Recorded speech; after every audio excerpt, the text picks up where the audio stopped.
Hoy recordamos a una leyenda que llevó el juego a nuevas alturas, el padre de la volcada, Julius Erving en la NBA Retro.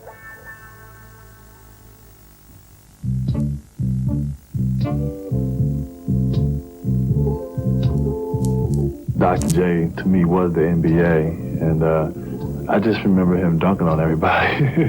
He could, take off from the free throw line. He could jump from underneath the basket out of bounds, and he sort of set the trend for all the ones who followed him. He brought so much creativity to the game. I mean, he played above the rim, he played around the rim, underneath.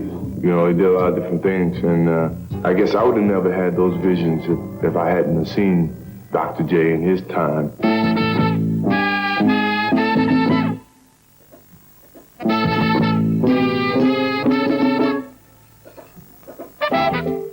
I think taking the ball to the hoop and dunking the basketball, particularly against bigger opponents, was an expression of sorts.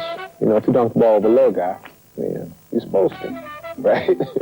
But now you get a guy 6'10", 6'11", 7 feet, pull a play off on him, then he's got something to think about.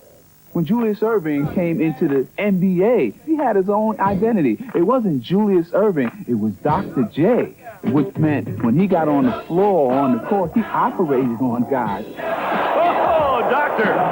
Evidently, I think when I went airborne, I think I stayed up there for a little while, long enough to kind of clear the defender, and then you get into the zone.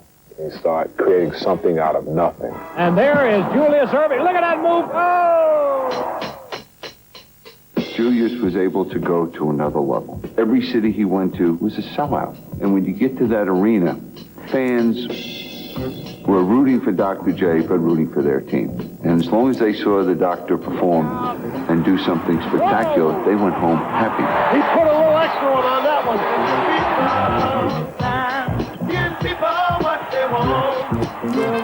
He had personality. When he's dunking the ball, he always had the big afro.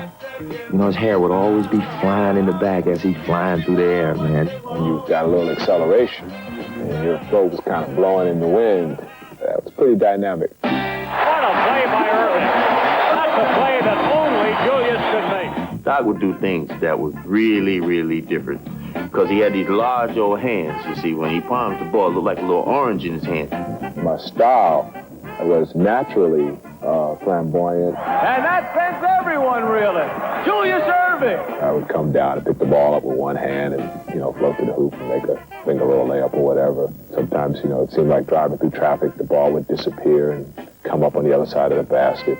And that was, playing instinctive basketball. It was just letting it flow from you. I think it probably was getting a glimpse of the game in the 90s, in the 70s.